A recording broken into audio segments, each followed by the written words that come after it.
Qual é o meu chamado? Essa pergunta eu ouço toda hora de um monte de gente, talvez você já se perguntou também. Eu já me perguntei muito, qual é o meu chamado? Qual é o meu propósito de vida? Para que é que eu fui criado? Vamos ver o que é que a Bíblia fala aí. Lá em Mateus 28, 18 até o 20, diz o seguinte: Então Jesus aproximou-se deles e disse: Foi-me dada toda a autoridade nos céus e na terra. Portanto, vão e façam discípulos de todas as nações, batizando-os em nome do Pai e do Filho e do Espírito Santo, ensinando-os a obedecer a tudo o que eu ordenei a vocês. E eu estarei sempre com vocês até o fim dos tempos. Esse é o seu chamado. Esse é o meu chamado. Chamado é quando alguém está nos chamando para alguma coisa. Todos nós foram chamados para ir e fazer discípulos em todas as nações. Não só fazer discípulo, batizando e ensinando a obedecer em tudo o que Jesus já nos ensinou nos anos que ele ficou aqui na Terra, né? Mas tá, e aí? Quer dizer que o meu chamado é ser missionária? Então, vou ter que agora pegar o próximo voo e vou para a África, vou para a China. Sim ou não? Não sei. Por quê? Porque o chamado é o mesmo, mas a diferença é como eu vou fazer isso. Como é que eu vou agir no meu chamado?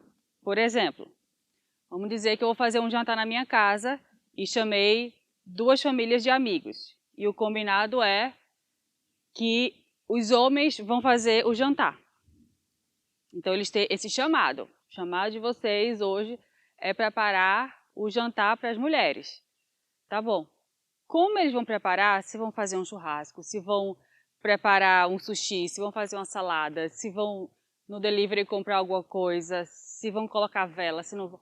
É a forma que eles vão fazer de acordo com gosto, cultura, de acordo com a personalidade. Aí eles vão fazer de forma diferente.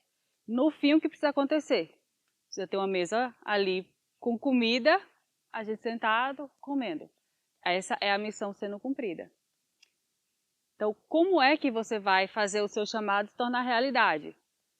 A partir de quem você é, de onde você nasceu, que a sua cultura influencia diretamente ao seu chamado.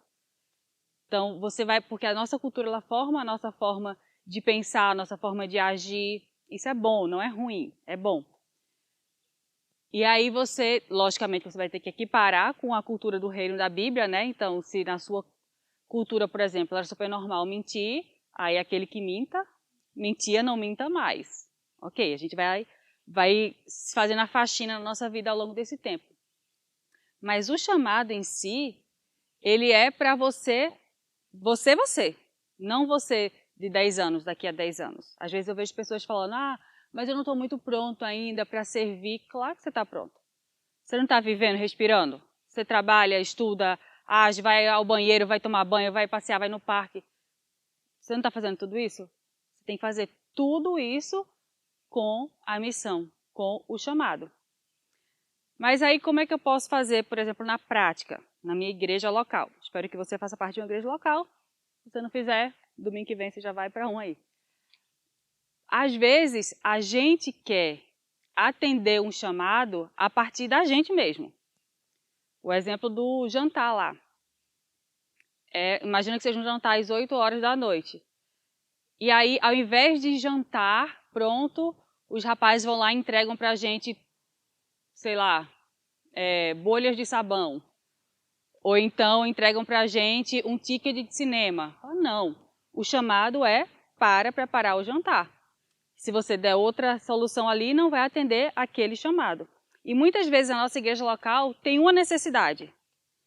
E a necessidade, por exemplo, é o Kids. Então a gente precisa de voluntários para darem as aulas no Kids.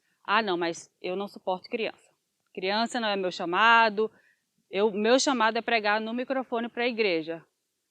Mas aí você está querendo suprir o seu desejo, o seu chamado pessoal ou a necessidade do corpo de Cristo, da noiva de Cristo? Você, às vezes, tem que parar para pensar, será que eu estou servindo a quem? A mim mesmo ou a minha necessidade? Eu já fiz tanta coisa na igreja ao longo desses anos todos, já servi em kids, adolescentes, em jovens, já limpei igreja, já fiz mudança de igreja, já preguei, já pintei, já viajei, já fiquei, já enviei pessoas, trabalhei para ter o dinheiro para enviar alguém, já fui enviada, alguém trabalhou para me enviar. Então, o chamado, ele é cumprido, ele é revelado à nossa mente e sendo cumprido a partir dali, do nosso dia na igreja local.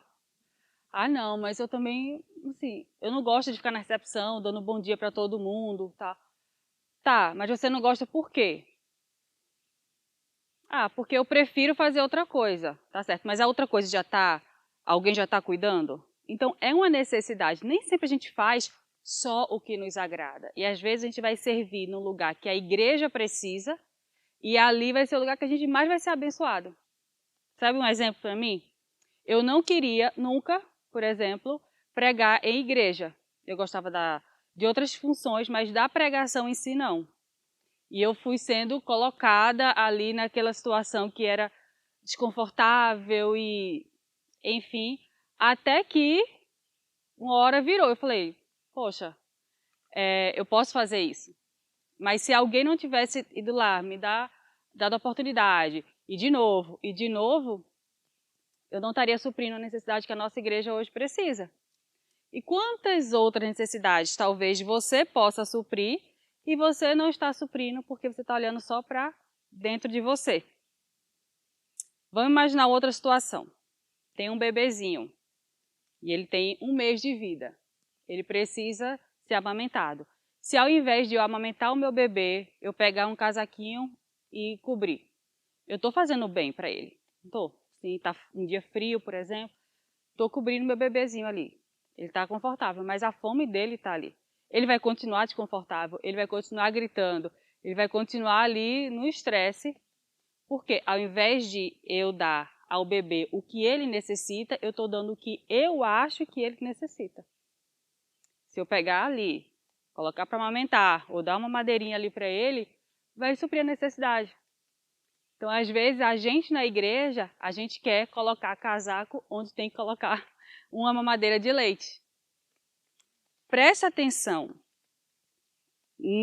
ao seu redor, na sua igreja local, o que é necessário. Ah, mas eu não sei o que é necessário. Conversa com o pastor, conversa com o líder, conversa com alguém. Porque aí sim você vai poder dar o leite a quem precisa e vai poder dar o casaco também a quem precisa. E dessa forma, o nosso caráter vai sendo moldado. E a gente vai ver que, no fim das contas, a gente faz parte de uma noiva maravilhosa de Cristo, uma noiva que está aqui para ser uma só, não para ser várias partes, não é um corpo que vai estar mutilado em várias partes, é uma só.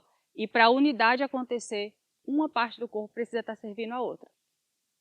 Então, o challenge da semana, como eu falo, o desafio dessa semana é: pare e preste atenção. Se você está cumprindo o seu chamado no seu dia a dia, na sua igreja local, assumindo responsabilidades e sendo fiel com a sua palavra ali. Se você falou que vai fazer uma coisa, seja o primeiro a estar ali, seja, né, a pessoa responsável, fiel e leal ali para estar naquela atitude que você falou que sim. Se você está num lugar que é desconfortável, por exemplo, eu não gosto de dar aula para o Kids, mas está precisando, eu vou dar aula. Ora a Deus, fala assim: Deus, eu te entrego esse meu serviço, eu te entrego o meu coração e trabalha no meu coração. Porque na vida a gente não faz só aquilo que a gente tem o desejo e a alegria. Muitas vezes ao longo do processo, o nosso coração que era duro, ele vai sendo moldado. Porque às vezes a gente está aqui para servir a gente mesmo. E nossa vontade agora é trocar para servir a Deus e assim a igreja dele. Fechou então? Boa semana para você!